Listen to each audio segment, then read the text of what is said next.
welcome to episode 5 of the second season of Reflections of a Slightly Conscious Being. I'm Sandra Lourenco, a music artist that is on a journey towards consciousness.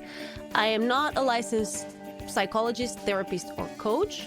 All information I share here comes from personal experience and doesn't mean to replace any kind of professional help. All right, so today we are going to continue talking about criticism. We started talking about criticism on the last episode 4. We talked about active criticism. This is when we assume the role of the critic. Nobody asks for your opinion. That is when we criticize something or someone else. Today, I'm going to talk about the passive role. This is when we are criticized. So how can we deal with criticism by others? So we all deal with criticism at some point in our lives, right? Some people are more natural critics than others, and some have a harder time receiving criticism. I have to say that I'm on both categories, which is actually a bit of a paradox if you think. I'm a natural critic, a constructive critic, and we'll get there if you didn't see the last episode. Although if you didn't, I do recommend you go watch it first, okay? Even though I am a natural constructive critic, I do have a hard time receiving and dealing with criticism. Well, not so much anymore as I used to, but it's still something that I'm working on. Truth is, criticism can be positive or negative. It can also be constructive or simply destructive. So last episode, I categorized criticism as destructive or constructive and pointless or productive. Some of you thought this was a bit confusing, and so I made an infographic for you.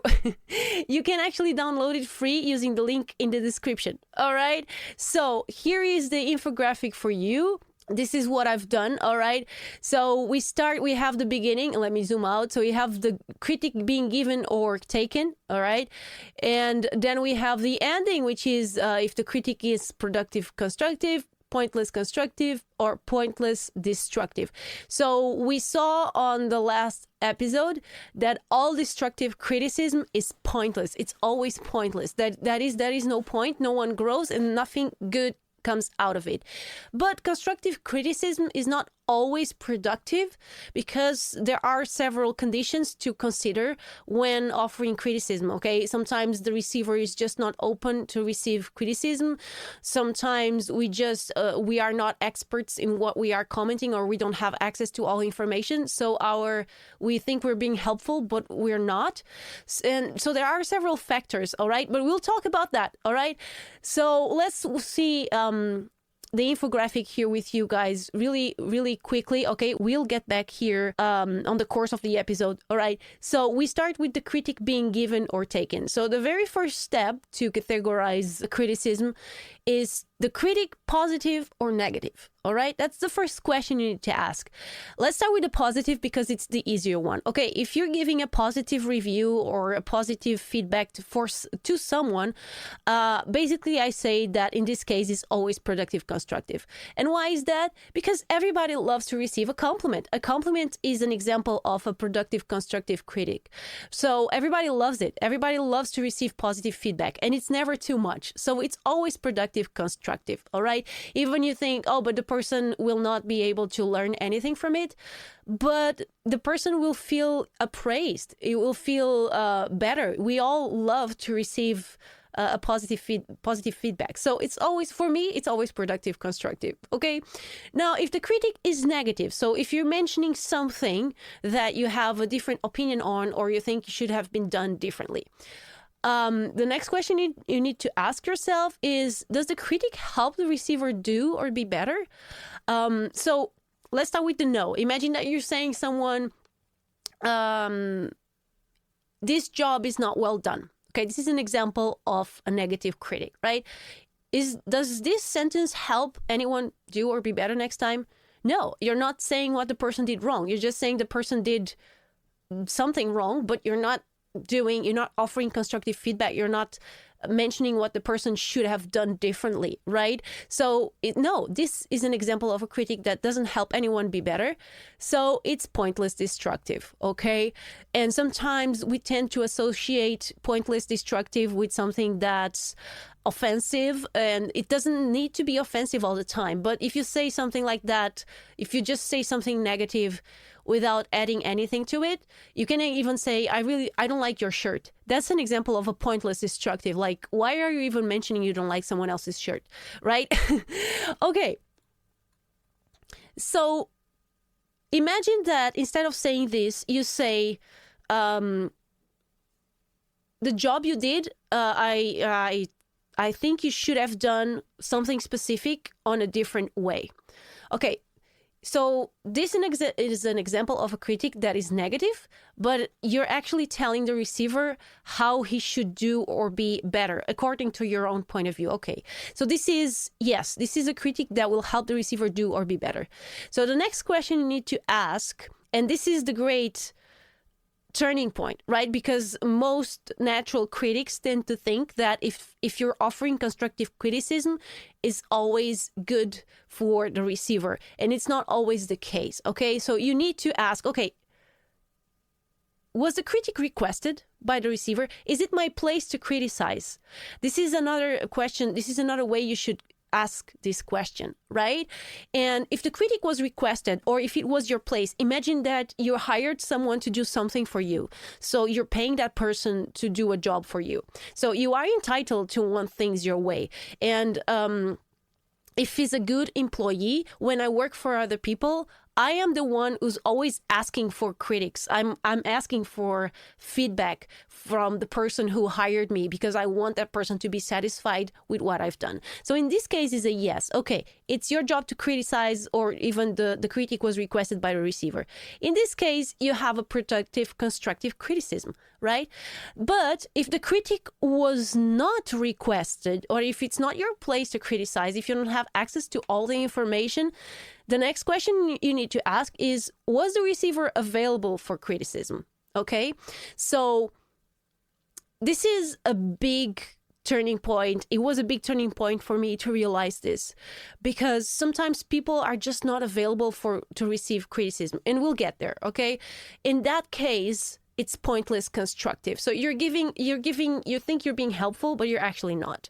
So another example is when you're trying to help someone who knows a lot more about the issue at hand than you do. So maybe you don't have access to all information. So in all these cases, it's pointless constructive. So you're actually giving constructive feedback. There's an opportunity for learning, but the person is not learning because it's not the moment, or it's not the time, or it's not the place. Okay, if the receiver was available for criticism, even though it wasn't requested, it can be productive, constructive. We'll get there with examples. Maybe now it's a bit complicated. It will be easier, I assure you. All right. So let's start with destructive criticism. So how to act when someone uses this type of criticism with us. So we already mentioned last episode that destructive criticism is, well, your job sucks, like I just gave an example. You didn't do a good job. Or you suck. I don't like your voice. I've heard that. You have, your face looks like my neighbor's horse. That was the most creative critique I ever received. Anyway, so it's never okay to engage in this type of discussion, okay? And if you can't help yourself, you should take responsibility for it, okay? Nothing of the, oh, but he or she started it crap. That's crap, okay? That's excuses kids use in kindergarten. We are not children anymore. And being an adult is exactly also taking responsibility. It means to own your own emotions and have a grip on them, okay? Learn to let go and walk away. Let them have the ego trophy. You know, some people just like to have the last word in the argument or whatever. I assure you that's not a trophy worth having it. So let them having it. One of the ways to do that, and I know it sounds way easier said than done, okay? I've been there. My natural reaction, what I learned from my parents, was to react, okay? So we have to unlearn that behavior. And the very first step is learn to pause before reacting. So don't react straight away. Have a grip on yourself. Pause and then observe your reactions. Feel your feelings. Don't put them out. Okay, just okay. that person is provoking me or is saying something very rude, is being rude to me. And we feel all these emotions, right? Most of us tend to feel many things when subject to destructive criticism. And so it's important for us to remember that we are unconsciously programmed to react the same way and feel the negative feelings behind this type of criticism. We see it on social media, we see it on movies, we see it everywhere. It's the standard, unfortunately. So it helps immensely if you remember that this type of criticism says way more about the critic than the criticized or the person who's being criticized, okay? This fact will help you not to take the critic personally, all right? Someone who is using destructive criticism with you uses destructive criticism towards other people as well. It says way more about who they are, okay? So I know this is not easy, especially, you know, me being an artist.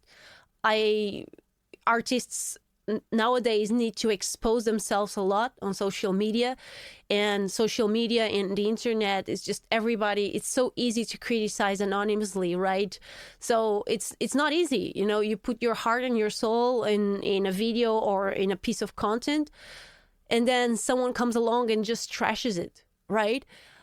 I used to answer back with a humorous response, never engaging in destructive criticism, but I used to answer back with a humorous response. But, you know, now sometimes I don't even take the time to answer, you know, and this is because I just, you know, I don't even want to grace that person with an answer. It's not worth it. It's not worth my time. It's not even worth me thinking of a clever answer, right? And I don't need to prove anything to anyone anymore. You know, it's okay to not say anything at all.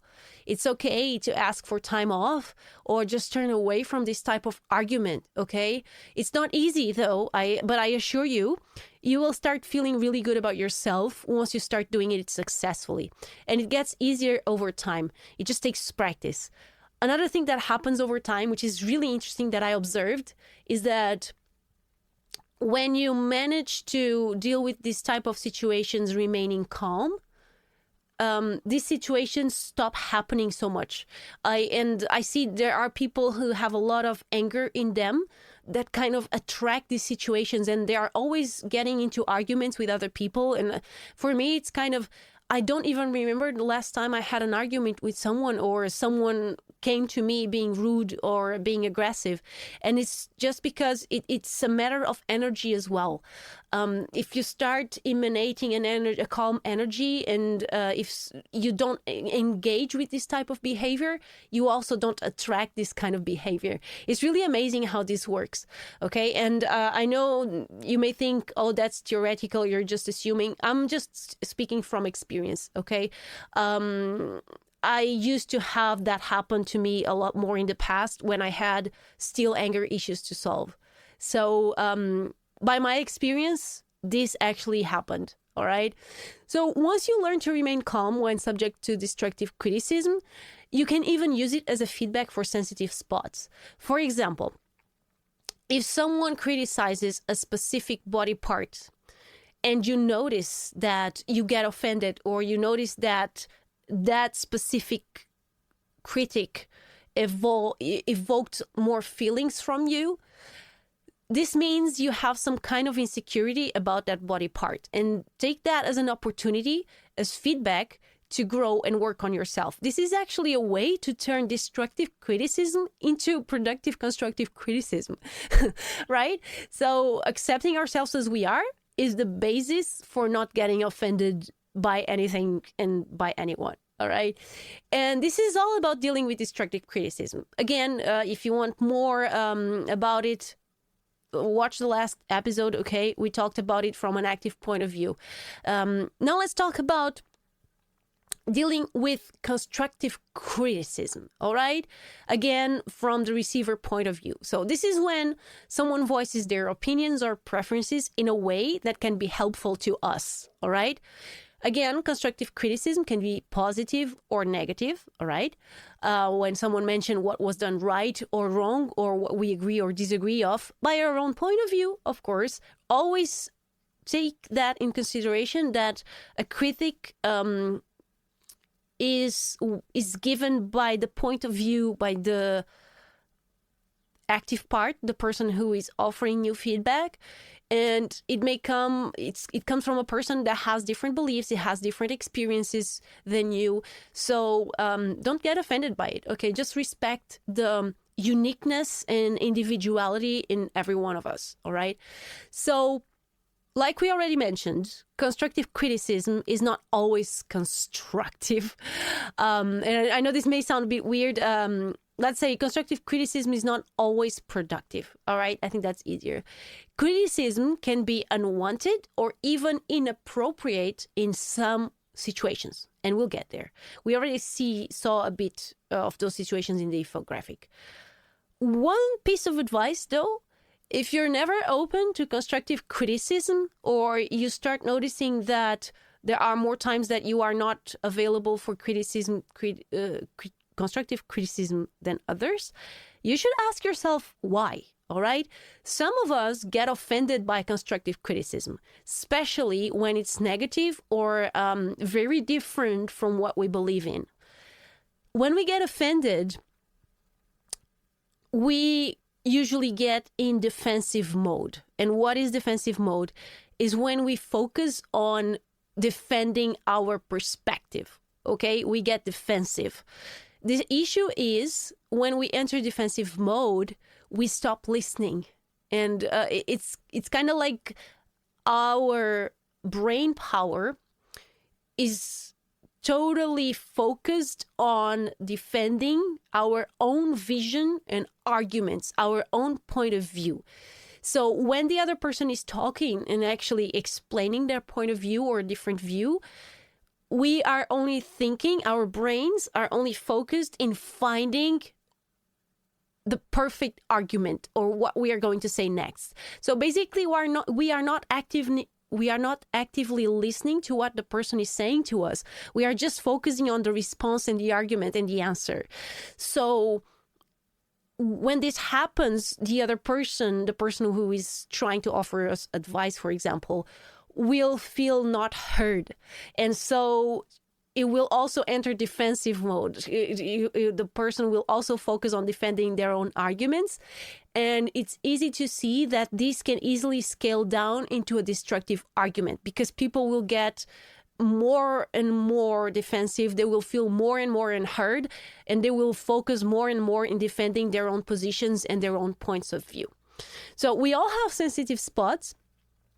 We all have themes that are hard for us to discuss. But sometimes the only way for us to even realize that we have these sore spots is to have someone pointing them out for us. So it's very important for us to learn to voice if and when we are open to constructive feedback or not, for sure. But it's also essential for us to question our reactions when we do receive criticism. Okay, I used to have a very strong tendency of over-justifying myself, of over-justifying my choices. And this happens usually when our parents are natural critics, all right? We tend to get, and this is actually, over-justifying our choices is a form of defensiveness, right? It's, I did that because this and this and that and that and that. And we just bomb the person who is trying to offering us advice with information so that they feel, okay, maybe it's not my place to criticize you. You look like you thought about this. But basically, it's just another form of defensiveness, okay? Sometimes when we receive advice from someone, which is advice is one form of constructive criticism, it's just not helpful. Right? And why is that? Because sometimes we are just not in a mental or emotional receptive state for assimilating new information. Okay. This happens, for example, when we are dealing with strong emotions. Imagine approaching a widow in her husband's funeral and try to give her advice about how to deal with grief. Imagine that you had to deal with grief at some point in your life. And you did some activities that helped you immensely, or you read that book that was really life-changing. And imagine starting a conversation with the widow in her in a funeral about this, it will just not be helpful because she's not in learning mode. She's not on the receptive mode. And if you want to use the infographic for that, so basically you're actually giving, it's in this case, I would consider a negative because you're not reinforcing what she's doing right.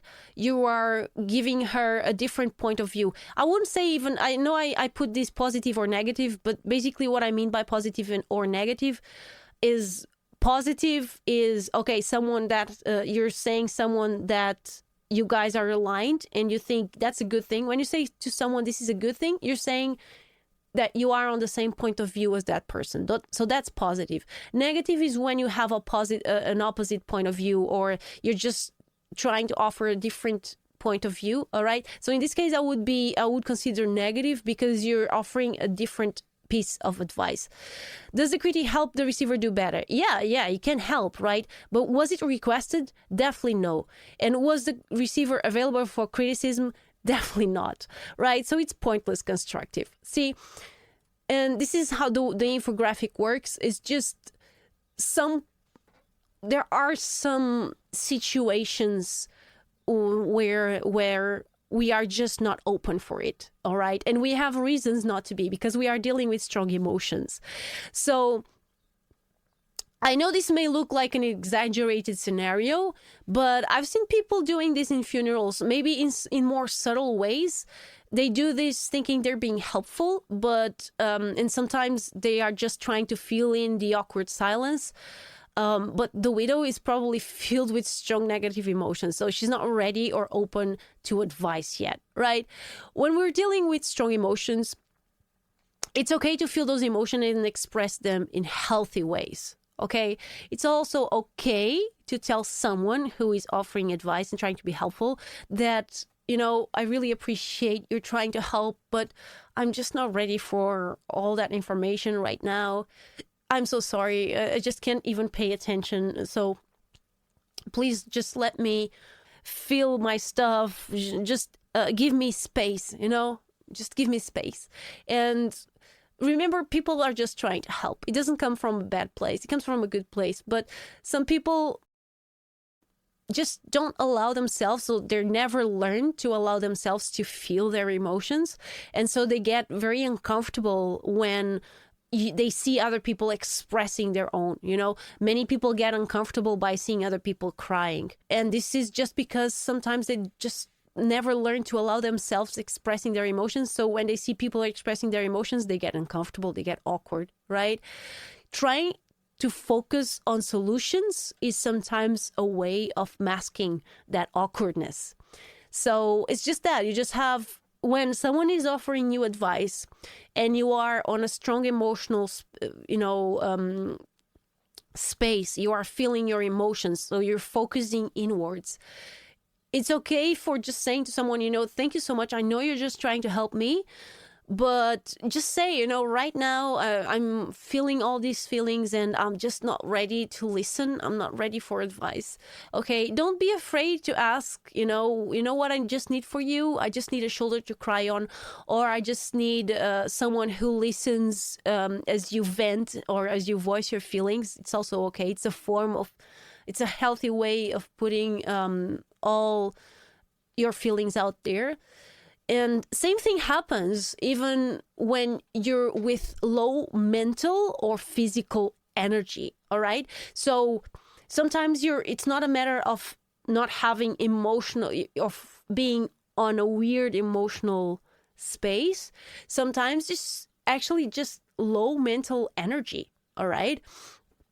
Or mental or physical energy, right? If you're sleepy, if you're hungry, for example, you won't be able to enter learning mode. There are people who are more subject to this than others, and I'm laughing because my former partner used to be like that. He was a complete, there's that ad from Snickers, which is really funny, Dan, eat a Snickers. Why? Because you turn into a right diva when you're hungry. Better? Better. You're not you when you're hungry. You are not you when you're hungry. It was hilarious because he was like that when he was hungry, when he was sleepy. Oh my gosh, he was so irritable, and he was so focused on his body needs that he wouldn't be able to listen. All right, there was a time that I took that personally. But, then I started seeing that, okay, that's his way of dealing when he's sleepy or hungry. And that's okay. I just have to respect when he's like that and not engage in this type of, in some kind of conversations that were more mentally or emotionally not draining, but that just required more mental or energy, right? So some people feel these basic needs more than others. All right, I'm a person that I always retain a lot of functionability when I'm hungry. When I'm sleepy, not that much. When I'm sleepy, I do get a bit more turned off. But I learned to voice that, so when someone is trying to engage on a conversation with me and I'm sleepy, I'm like, I'm really sorry, I just can't right now because I'm sleepy. And there's nothing wrong with that. Okay, so what happens if you have a basic need that is not being fulfilled, being sleep or food? Okay, this is a basic need of your body to function. Your body enters like energy saving mode, which means it's focusing its energy, its remaining energy in its basic needs. So most of your brain actually turns off. Same thing if you spend your whole day working or dealing with stressful situations, okay? Your body may be nourished, but your mentally energy for the day is depleted. We all have a quota of physical energy and mental energy that renovates itself every night or every time we eat, okay? Mental energy requires sleep. Physical energy doesn't require sleep so much. It requires food, all right? Or water, of course.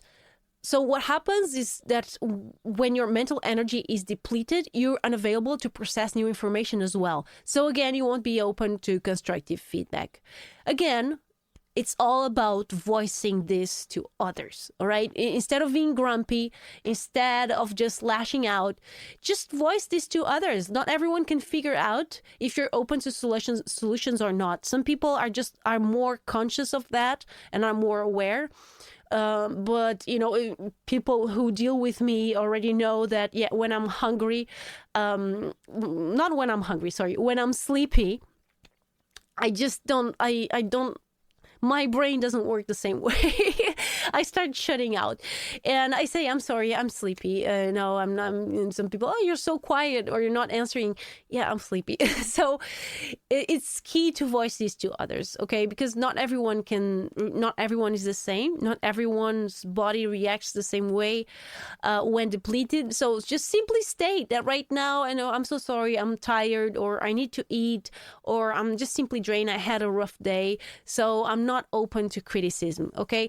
And still speaking about relationships, it's essential to respect that and not engage in difficult conversations or emotional conversations when one of the parties is just not in a good state, energetically speaking, all right? Because these are conversations that require a lot of energy and require focus, so your brain can be on optimal levels, so you can remain open, all right, and not shut down.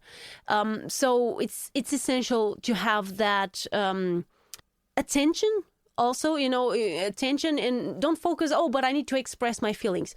Yeah, but maybe you should wait and give your partner time so we could be on the same space. You can mention, we need to talk about something.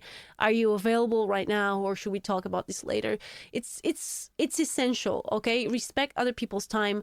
I know sometimes, if you're never available, and I mentioned this in the beginning of the video, if you're never available for this type of conversations, this is something that you should also assess and think, why is that? Why I'm never available for this type of conversations? Why am I always entering defensive mode?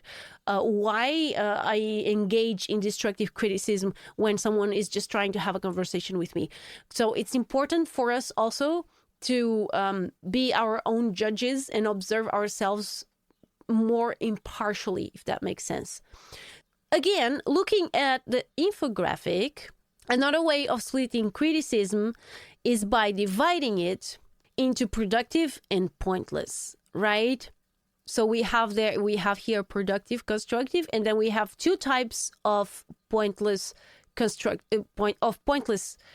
criticism. We already mentioned that all destructive criticism is pointless, but constructive criticism can also be pointless if it's not given at the right person, at the right time, at the right place.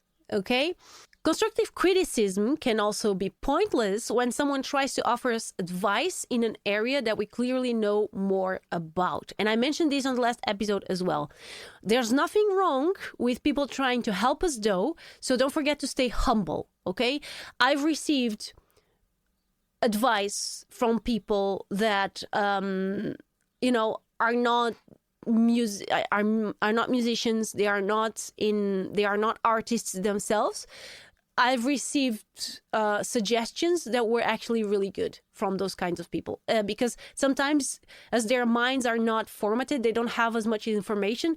They can also think outside the box. That can be a good thing. But sometimes, they also offer some feedback that it just doesn't make sense by our own point of view and with the information we have.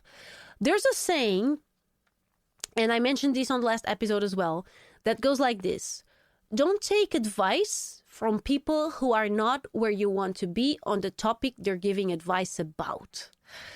I wouldn't say it like this because of what I just mentioned, but I would say it like this. Be careful or be mindful. I think mindful is a better word. When receiving advice from people who are not where you want to be on the topic they're giving advice about. Okay? For example, and I see this happening a lot, especially amongst my female friends. Be careful when receiving relationship advice from someone who is not in a healthy relationship from your own specific point of view, because we all have different descriptions and different ideal scenarios of what a healthy relationship is. Okay, this is really important. So I see so many people offering advice, and sometimes you look at their relationships and you think, is this something I would like for me? Is this a kind of relationship that I feel makes sense to me, or something that I aspire to or for? If the answer is no, you should, you should also always practice active listening. Listen to what that person is saying to you, but don't take it as truth, just, you process that information. Process the information someone is giving you, all right? Okay, thank you so much for your advice. I will think about that. And then you think about that. Does this make sense to me and for the kind of relationship that I want to have, all right? And what happens is most times if that person is not on a healthy relationship, even by their own point of view, if you're seeing someone who is always complaining about their relationships and then they are just trying to help you with your own relationship, should you even consider their advice? Always remember that all kinds of judgment are examples of pointless criticism. Every one of us is unique, and as such, we have different ways of expressing ourselves. And here, judgment, we are talking about, for instance, the clothes we wear, the hairstyles we have, the music we hear, cars we drive or not drive. These are all personal choices, and it's pointless of us to spend time and energy worrying about what other people may think. Again, these are all personal choices. There's no wrong or right. And it's pointless of us to spend time and energy worrying about what other people may think about our choices. We are talking about the passive mode. So when someone criticizes someone we have. Again, the media loves to voice their opinions about what the famous people do, where, or whatever they do or fail to do. So again, we're also programmed to judge others. All right.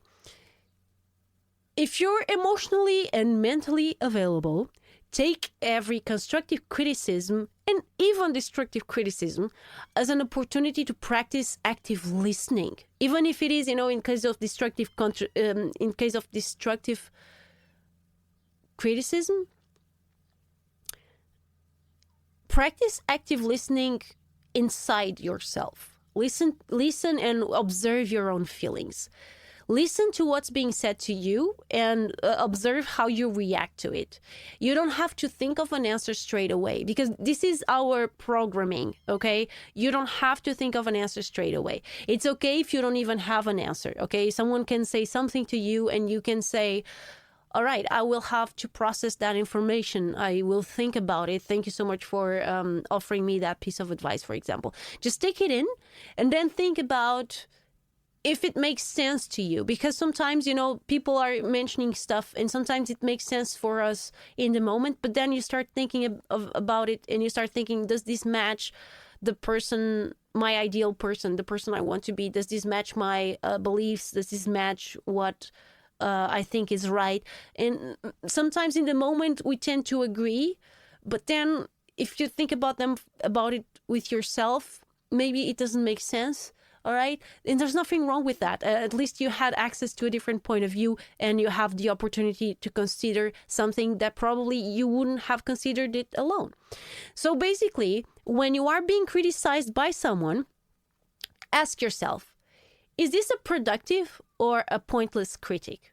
Remember, productive criticism is something you can learn from.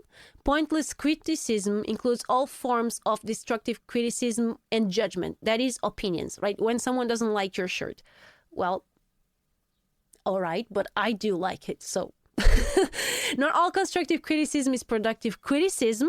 Again, for 3 different reasons. Okay, first, sometimes we are just not in the right place to receive it, right? And I mentioned right place emotionally or mentally, right? Sometimes we just don't have the energy. Second reason, sometimes the person making the remark is not qualified or aligned with our personal goals. Remember, be mindful when receiving advice from people who are not where you want to be on the topic they're giving advice about. Third, sometimes criticism comes from personal preferences and opinions or beliefs which are different than yours. And that's okay. Live and let live. And the James Bond movie is Live and Let Die, but it's so much harder to live and let live. Isn't it? And there you go. I hope this episode was helpful to you. As always, feel free to comment, like, share, reach out, and all of that.